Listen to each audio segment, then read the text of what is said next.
ये तस्वीरें इतनी खौफनाक और दिल दहलाने वाली हैं, इतनी डरावनी और रोंगटे खड़े कर देने वाली हैं कि आपको यकीन नहीं होगा कि एक इंसान को ऐसा जख्म इंसानों ने ही दिया है। ऐसा कैसे हो सकता है?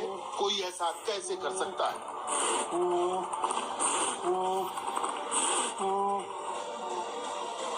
मगर जब आप इसके पीछे की पूरी कहानी सुनेंगे तो एक बार की भलाई से भरोसा खो देंगे। इस शख्स को मौत के दरवाजे तक पहुंचा दिया गया क्योंकि इसने कुछ लोगों को कोरोना के खतरे से आगाह किया, कुछ लोगों से बगैर मास्क न घूमने की गुजारिश कर दी। यूं तो इस बात पर शुक्रिया कहा जाना चाहिए था, शुक्रगुजार होना चाहिए था, मगर बजाय इसके इसे इतने गहरे जख्म दिए गए जो अब ताउम्र उसके साथ रहेंगे।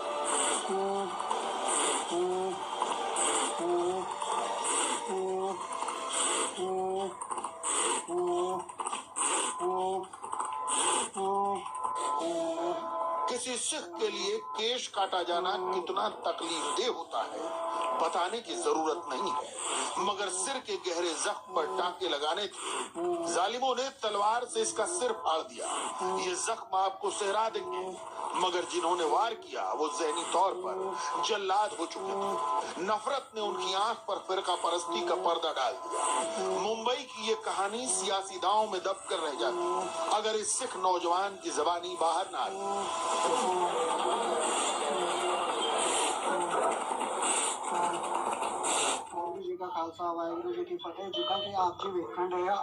जैसा कि आप देख सकते हैं, हॉस्पिटल में हमारा भाई एडमिट है। इसको रविवार को रात 9:30 बजे करीब 150-200 लड़कों ने मिलकर पीटा। कोई बड़ी बात नहीं थी, छोटी सी वजह थी। 4-5 लड़के सड़क पर घूम रहे थे। भाई ने उनको बोला कि आप लोग मास्क पहनकर घूमो, ऐसे मत घूमो, यह आपके लिए भी सेफ नहीं है और दूसरों के लिए भी नहीं। लेकिन उन्होंने उनकी बात नहीं मानी। इनके साथ इनके भाई भी थे। उल्टा इनको गाली देने लगे, बोले कि सरदार तू अपना काम कर, तेरे को कोई जरूरत नहीं है बोलने की। जब भाई ने उनको बोला कि सही से बात करो तो वो गालियां निकालने लगे। रात के 9:30 बजे कम से कम 150 से 200 बंदे इकट्ठा करके इनके घर के बाहर उन्होंने डेरा लगा दिया। जब भाई शाम को बाहर निकले, पहले तो आकर इनकी पगड़ी को हाथ मारा और उसके बाद इनके बाल खोलकर किरपान से हमला किया गया। आइए अब आपको किस्सा मुख्तसर समझाते हैं। बीते रविवार को मुंबई के चेंबूर इलाके में पीएल लोखंडे मार्ग से सटी इन्हीं गलियों से होकर दो भाई घर वापस लौट रहे थे। दोनों भाइयों में एक का नाम कीर्ति राणा है और दूसरे का नाम इंदर। रात 8:15 बजे 5 लोगों ने इन दोनों भाइयों को घेर लिया। अचानक दोनों पर धारदार हथियारों और लाठी डंडे से हमला बोल दिया। जब दोनों भाई अधमरी हालत में आ गए तो 5 हथियार बंदूक फरार हो गए। गंभीर हालत में दोनों को वहां के लोगों ने घाटकोपर के राजेवाड़ी अस्पताल पहुंचाया। जब मामला धीरे धीरे खुला तो पता चला कि विवाद लॉकडाउन के दौरान मास्क पहनने को लेकर शुरू हुआ था।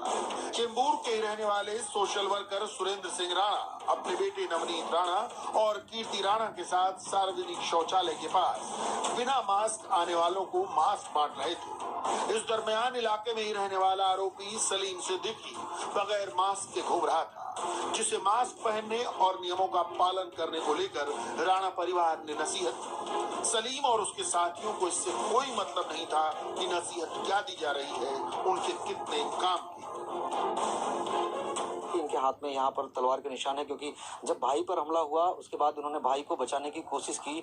जिस आरोपी के शख्स के हाथ में तलवार था उसे पकड़ने की कोशिश की, उसके बाद इनके हाथ में चोट आई है। कीर्ति, ये जानना चाहेंगे पूरी घटना कैसी हुई? सर, ये घटना एक्चुअली सुबह से स्टार्ट है। हम लोग समाज सेवा काम करते हैं, तो कोरोना बहुत फैल रहा है और यहाँ पीएल लोखंडे मार्ग में 106 हो चुका है। हमने सामने बैरिकेड लगाया था, वो भी बंद कर चुके थे। हर किसी को समझा रहे थे कि मास्क पहनो। हमने मास्क भी बांटा, मास्क बांटते भी कहा सुनी हुई, बहसबाजी हुई, लोग कंप्लेंट किए। फिर मेरे भाई ने भी समझाया था कि आप लोग मास्क पहनकर निकलिए, कोरोना फैल रहा है। तो उन लोगों ने हमारे साथ में धक्का-मुक्की की, वो लोग ने भी कंप्लेंट करा। और शाम के वक्त ऐसा हुआ कि वो लोग इतनी तादाद में आ गए कि हम देख ही नहीं पाए कि हमारे साथ में क्या हो रहा है। वो लोग सीधे तलवार, छुरा, चाकू, बाम्बू जो मिला उससे मेरे भाई को मारने लगे। मैंने मेरे भाई को बचाने की बहुत कोशिश की। जो तलवार मेरे भाई के ऊपर गिरी थी वो तलवार भी मैंने पकड़ ली। मुझे पाइप सब कुछ से मुझे मारा है। मुझे यहाँ भी लगा है, पीठ पर भी लगा है, यहाँ भी हाथ में देखो तलवार पकड़ा था उसके भी निशान है। बहुत मारा गया। लास्ट में मेरा भाई जब नीचे गिरा तब मैं भागा अपने आप को बचाने के लिए। इंदर सिंह राणा को लगे जख्म इतने खतरनाक थे कि मुंबई पुलिस ने हत्या की कोशिश का मामला दर्ज किया। सबसे पहले हमलावरों में पकड़ा गया सलीम सिद्दीकी।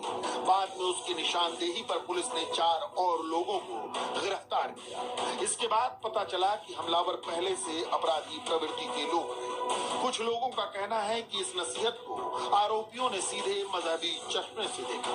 हालांकि पुलिस इस बात से साफ इनकार कर रही है, बल्कि ऐसी बात करने वालों के खिलाफ कड़ी कार्रवाई की बात भी कर रही है। जो आरोपी हैं उन्होंने विक्टिम को उन पे अटैक किया। उनके बीच में कुछ वाद विवाद हुआ था मास्क ना पहनने के कारण पे। इस केस में जो भी अक्यूज हैं उन्हें पकड़ लिया गया है। आरोपी उनका अटक हो चुका है और उनका जो फर्दर इन्वेस्टिगेशन है तिलक नगर पुलिस स्टेशन कर रहा है। इसको किसी विशेष वर्ग से जोड़ना गलत होगा। ये एक आपस में इनका झगड़ा हुआ है। इसमें जो भी आरोपी हैं उनको पकड़ा गया है, उनको अटक किया गया है और इन्वेस्टिगेशन अभी चालू है। इसलिए अभी कुछ भी कहना गलत होगा। 4 आरोपी जो हैं वो अटक हो गए। मामला सिर्फ यहीं तक सिमटा होता तो फिर गनीमत। लेकिन सबसे अहम बात ये कि पुलिस को जांच में पता चला कि इनमें से एक आरोपी का अंडरवर्ल्ड से सीधा संबंध है। इस आरोपी को क्राइम ब्रांच ने पहले भी गिरफ्तार किया था। तब वो फिल्म फाइनेंसर मनमोहन शेट्टी पर हमले की साजिश रच रहा था। फिलहाल पुलिस मामले की हर एक पहलू से जांच कर रही है और आरोपी का रिकॉर्ड खंगाला जा रहा है। इंदर सिंह राणा पर हुए हमले के आरोप में जिन 4 आरोपियों को गिरफ्तार किया गया है उनमें से एक आरोपी अंडरवर्ल्ड से भी ताल्लुक रखता है। इस बात की जानकारी सामने आने के बाद में अब तिलक नगर पुलिस आरोपियों के बैकग्राउंड को तलाशने में जुट गई है। दरअसल जो जानकारी सामने आई है उसके मुताबिक फिल्म फाइनेंसर मनमोहन शेट्टी की हत्या की साजिश रचने के आरोप में मुंबई क्राइम ब्रांच ने 2 दशक पहले कुछ आरोपियों को गिरफ्तार किया था और उन्हीं में से एक आरोपी वो भी है जो इस वक्त इंदर सिंह राणा पर हुए हमले के आरोप में गिरफ्तार किया गया है। फिलहाल पुलिस अब क्राइम ब्रांच के साथ में मिलकर इनके रिकॉर्ड को खंगालने में जुट गई है। कोरोना के इस दौर में नासमझी की ये कहानी मुंबई तक ही नहीं ठहरी।